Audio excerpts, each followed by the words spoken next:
At 0100 hours on August 25, 1940, Sergeant James Miller sat in the rear turret of a Wellington bomber, watching German searchlights sweep the sky over Berlin. He was 19 years old, freezing cold and terrified inside what the Royal Air Force called its pride.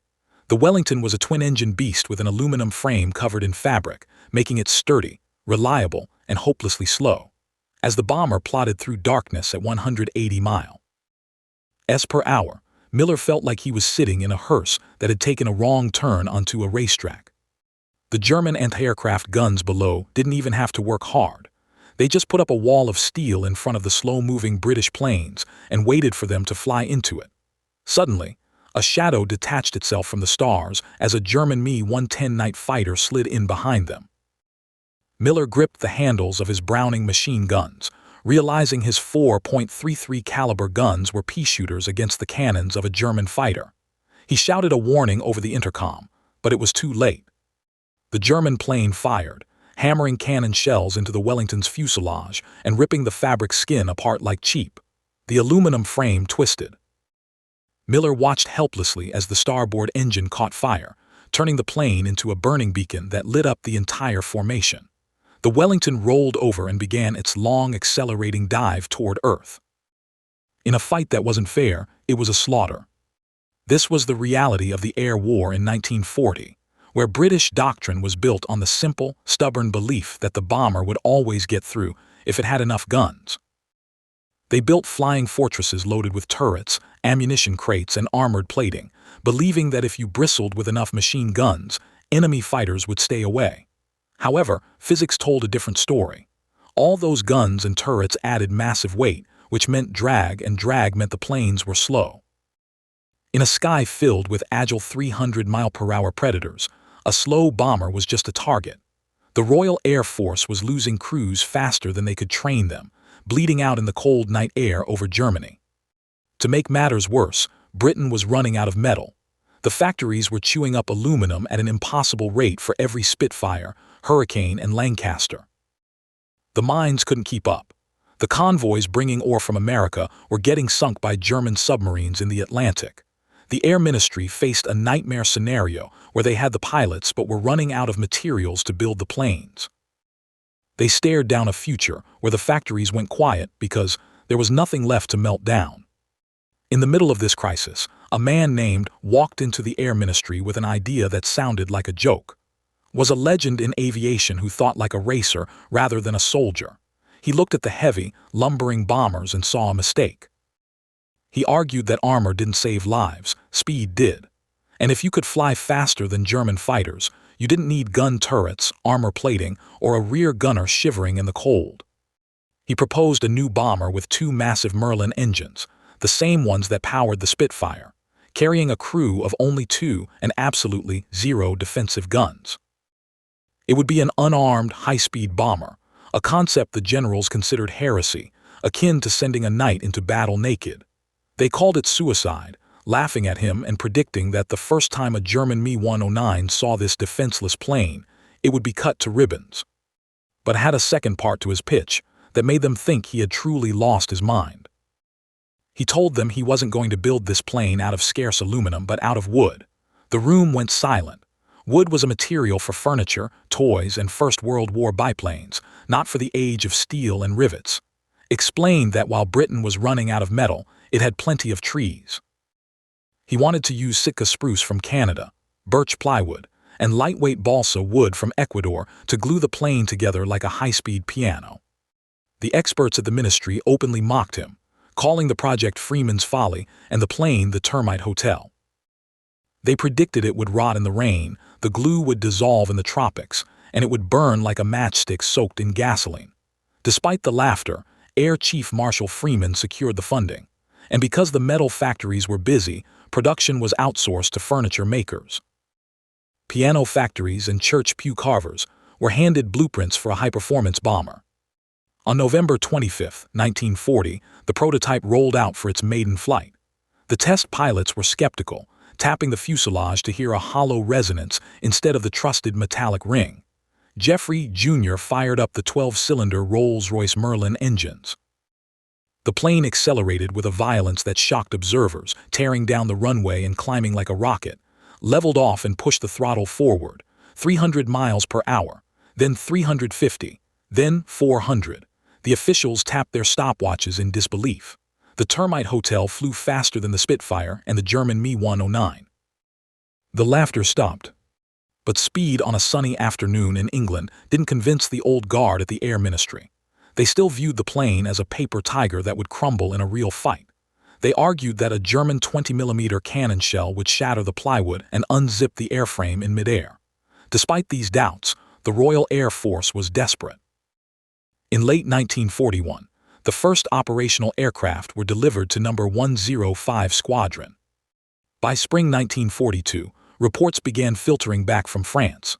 German intelligence tracked something they called the Phantom Bomber, a twin-engine British aircraft with no squadron markings that appeared, struck, and vanished before fighters arrived. Sector Command in occupied France reviewed Intercept reports showing the same impossible story.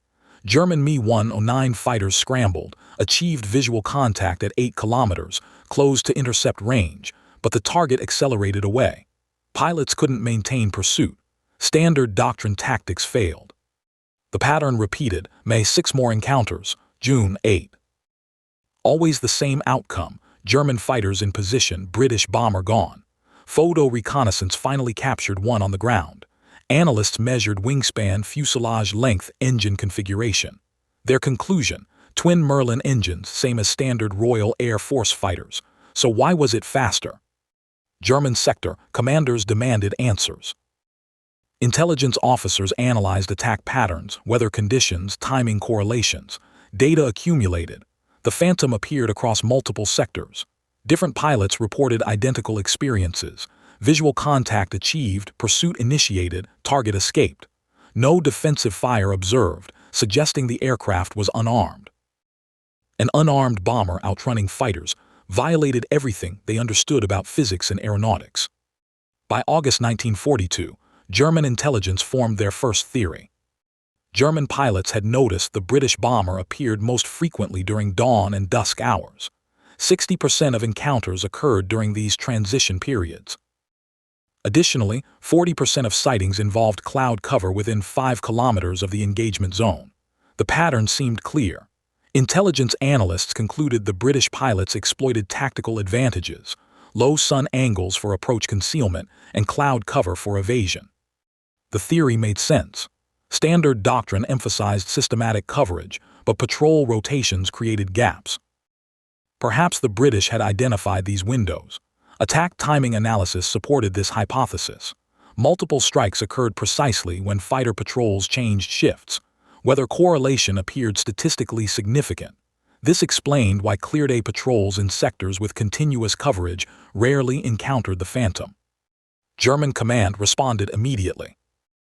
On June 15th, sector commanders received new orders. Increase patrol frequency during transition hours. Station fighters at 25,000 feet above cloud layers to eliminate concealment options. Overlap coverage patterns to close gaps. The cost was severe, 30% more fuel consumption, exhausted pilots, stretched resources. But if it stopped the Phantom, commanders considered it worthwhile. June 18th, 0630 hours. Perfect implementation of the new doctrine. 6 Me-109 fighters positioned at altitude. Dawn patrol overlapped with night fighters. No gaps in coverage. Weather conditions. Clear visibility, no cloud cover within 20 kilometers. The Phantom appeared anyway. It came in low beneath the high-altitude patrol. Timing, middle of the shift rotation, not during transition. Weather, unlimited visibility.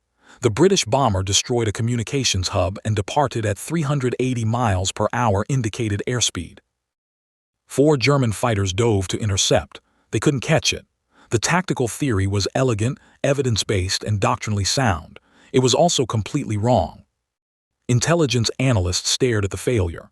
If not timing or altitude selection, then what? The advantage had to be something fundamental about the aircraft itself. After tactical theories collapsed, German intelligence pivoted to technology. They developed a new assessment. The British had developed an enhanced Merlin engine variant with an estimated 15 to 20% power increase. This would explain the speed differential. Intelligence knew the British regularly upgraded Spitfire engines. The same principle could apply to bombers.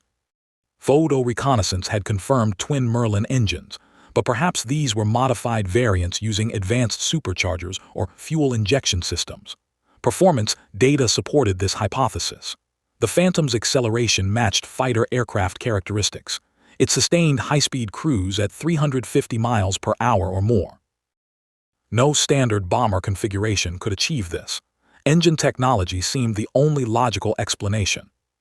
On June 22, a German Me-109 pilot successfully forced down a damaged Spitfire over the channel.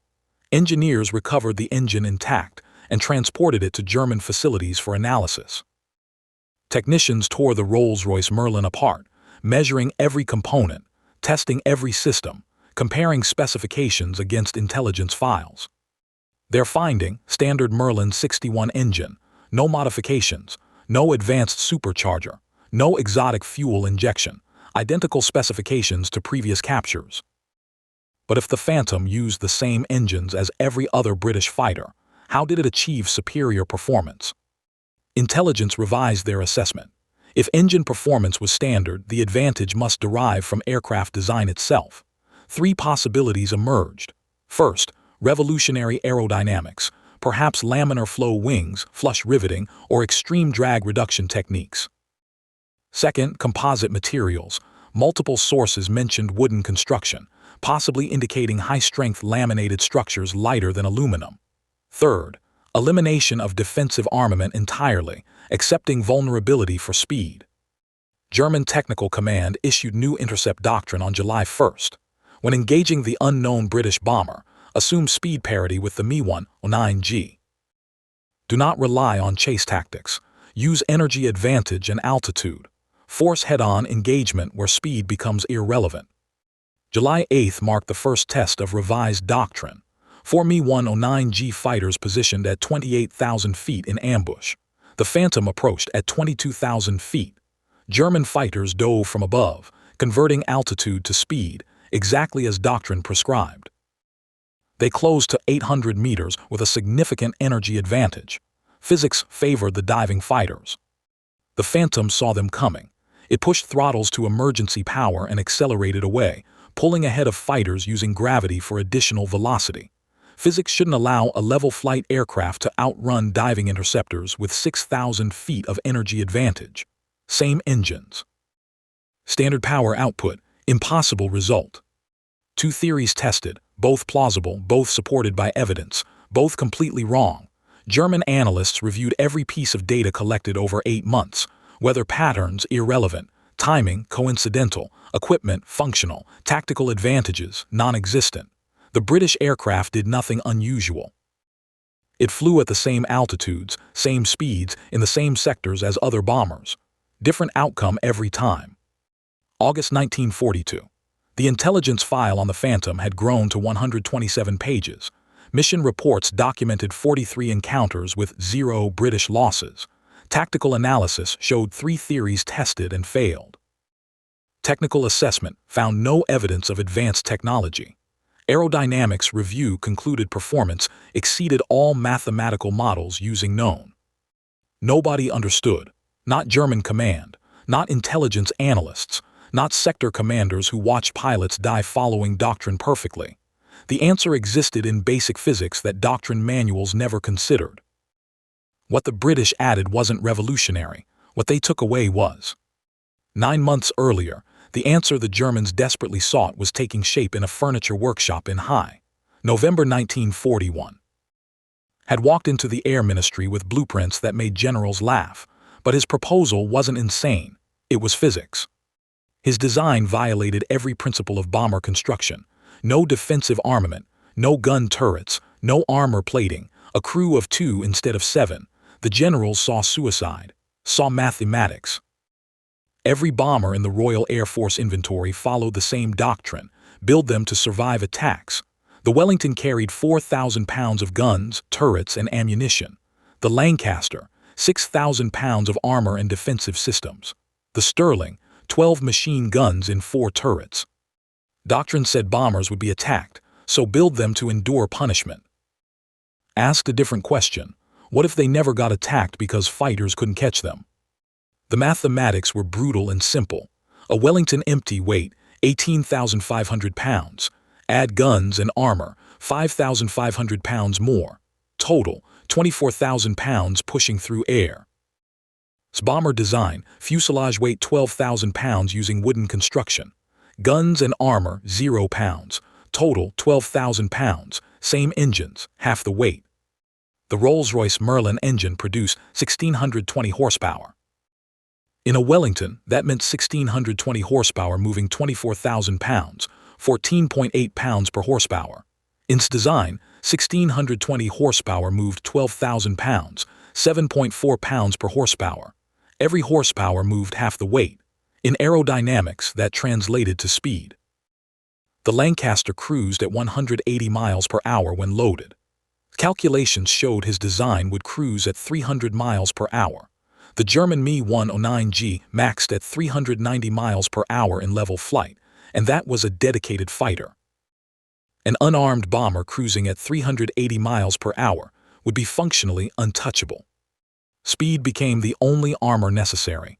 If fighters couldn't catch you, guns were irrelevant. If you were untouchable, armor was dead weight. Strip everything that slowed you down. Physics provided protection. But second innovation made generals think he had completely lost his mind. He would build it from wood. Britain's problem wasn't just losing bombers, it was running out of aluminum to replace them. Every Lancaster consumed 22,000 pounds of strategic metal, every Spitfire, 6,800 pounds. Proposed solving both problems simultaneously.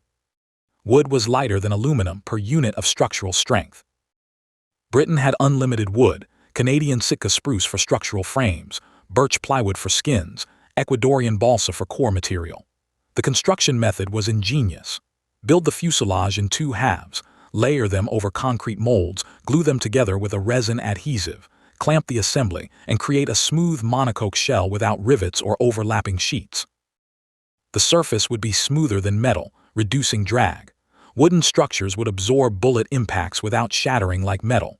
Weight would be 30% less than equivalent aluminum construction. On November 25, 1940, the prototype proved every calculation correct. Geoffrey Jr. pushed the throttles forward. The wooden aircraft accelerated past 300 miles per hour, then 350, then 400. It flew faster than the Spitfire, faster than the German Me-109. The Air Ministry stopped laughing. They were looking at the future of air combat, built by furniture makers. By spring 1942, the aircraft the Germans called the Phantom had a designation, the Mosquito. Production ramped up. Squadrons converted from heavy bombers to the Wooden Wonder. Crews discovered what Germans had learned through failure: catching it was impossible. The Mosquito climbed like a fighter, cruised faster than interceptors, and carried a 2,000-pound bomb load to targets the Germans thought were safe. But the ultimate test came on February 18, 1944. Amiens prison in northern France held 120 French resistance fighters scheduled for execution. German secret police planned to shoot them within 48 hours. Intelligence identified the prisoners as critical to Allied operations, sabotage coordinators, network leaders, intelligence assets. Losing them would cripple resistance operations across 3 regions. The prison walls were 3 feet thick. The compound sat in the middle of the city. Collateral damage would be catastrophic. Heavy bombers couldn't achieve the precision required. Only one aircraft could thread this needle. 19 Mosquitos assembled at Royal Air Force on the morning of February 18th. Group Captain Charles briefed the mission. First wave, breach the outer walls. Second wave, surgical strike on the main building to blow cell doors without collapsing the roof. Third wave, reserve, attack only if first 2 waves failed. Timing had to be exact. Attack at noon when guards ate lunch, prisoners were in cells, and staff was minimal. At 11:57, led the formation across the channel at wave-top height to avoid radar. They climbed to 250 feet for the attack run. February weather in northern France: freezing rain, poor visibility, wind gusting to 30 knots. Conditions that would ground heavy bombers. Mosquitos pressed on. At exactly noon, the fortress-like prison appeared through mist, signaled the attack. The first wave lined up for skip bombing runs. They dropped 500-pound bombs with 11-second fuses that bounced off frozen ground and slammed into the base of the outer walls. The fuses allowed aircraft to escape the blast zone. Explosions disintegrated the massive stone walls, creating gaping holes for escape. The second wave faced the harder job, flying through smoke to hit the main building with surgical precision. Their bombs had to blow cell doors without collapsing the structure. Inside the prison, the first explosions threw everyone to the floor. When cell doors were blasted off their hinges and walls collapsed, prisoners realized it was a rescue. Panic turned into a stampede of freedom. Hundreds poured out of the broken building, scrambling over rubble while confused German guards tried to fire in the chaos. Group captains circled above, confirming the breach and the escape before signaling the reserve wave to turn back. But as he turned toward home, he made a fatal mistake.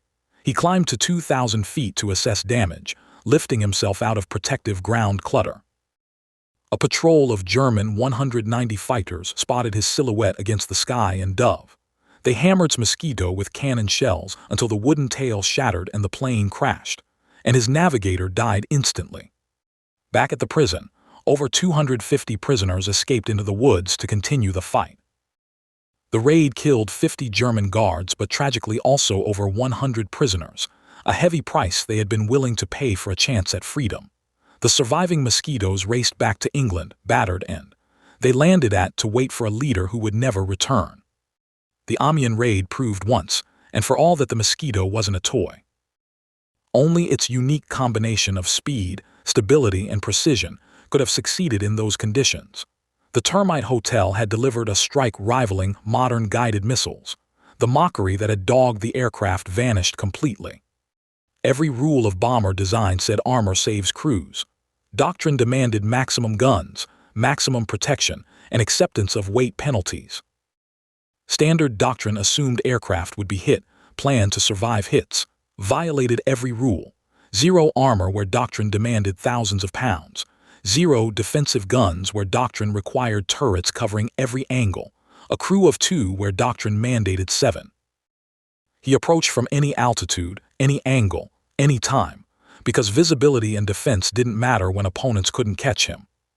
Doctrine wasn't wrong about the threats, it was wrong about the solutions. At 380 miles per hour, the rule was don't get hit. At 180 miles per hour, the rule was survive getting hit. Different speeds required different doctrine. The Germans were terrified. No target was safe. Their secret police began moving prisoners at night to hide from the wooden phantoms.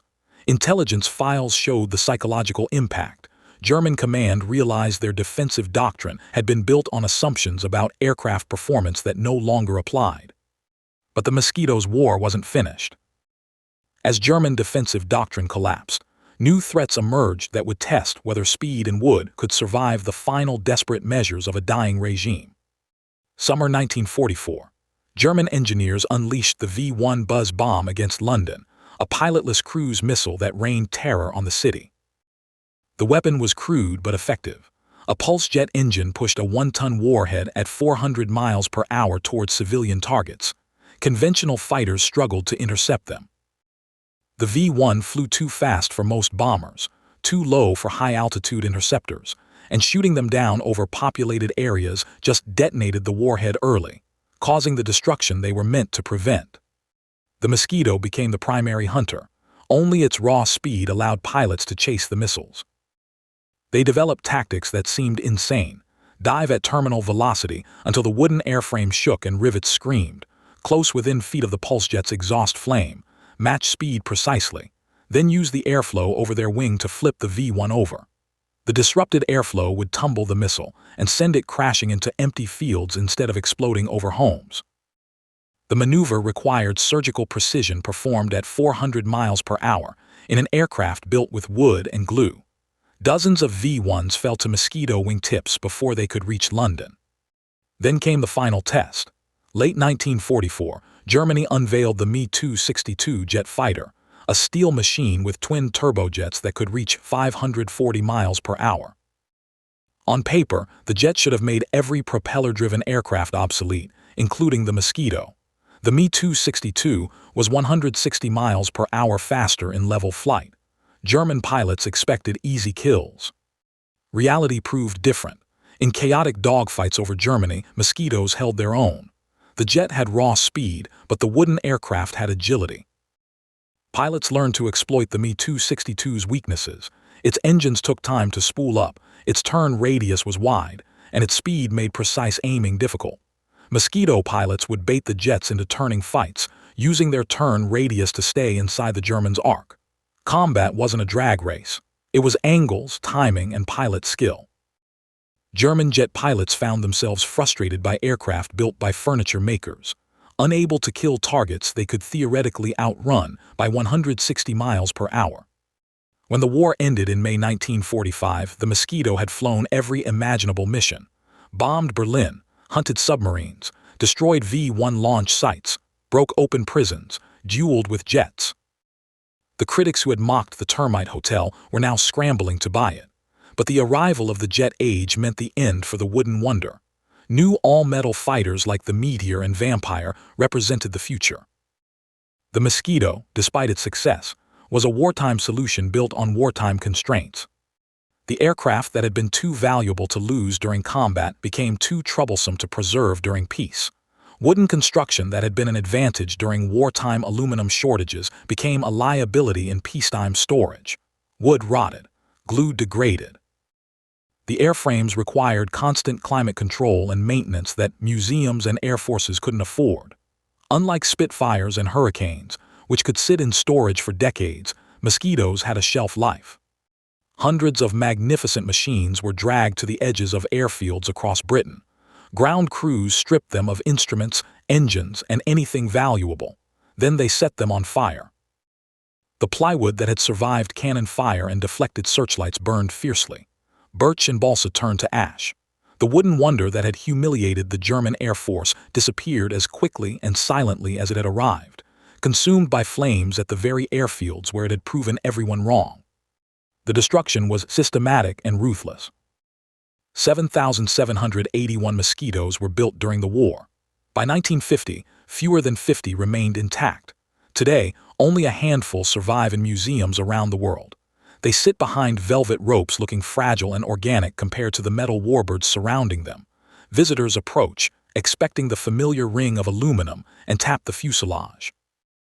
Instead, they hear a dull, hollow resonance, the sound of wood, birch and balsa instead of metal. The shock is visible on their faces. This beat the German Air Force. This outran jets. This wooden thing. Records tell the story the surviving aircraft barely can. 7,781 built. 0 lost to structural failure. Not one failed because wood couldn't handle the stress.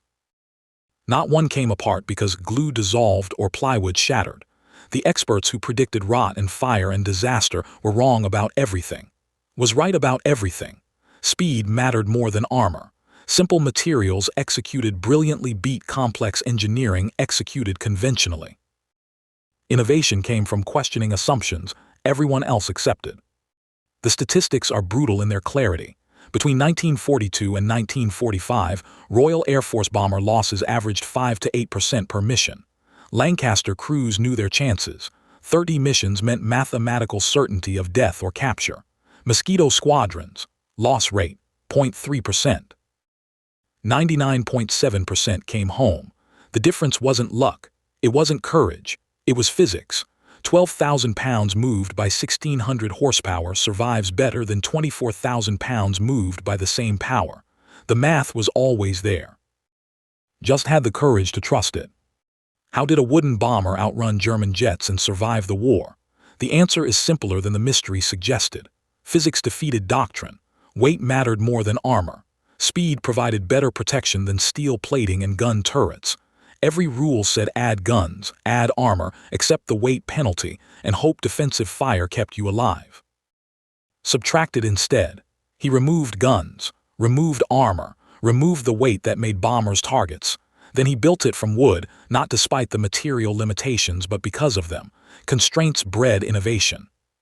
By June 1944, the United States Army Air Force mandated camouflage testing at combat altitudes after analyzing Mosquito success. By August, the The German Air Force adopted counter-doctrine. Assume visual acquisition impossible beyond 200 yards, close to knife-fighting range only, except that speed advantages could not be overcome with existing equipment. Doctrine changed because reality forced it to change. The Mosquito proved the old rules were built on old aircraft. New performance required new thinking. Today, fighter doctrine still reflects lessons learned from Wooden Wonder. Modern aircraft emphasize speed and stealth over defensive armament. The principle remains: don't get hit instead of surviving hits. The best defense is not being where the enemy expects. The Mosquito taught that lesson to both sides.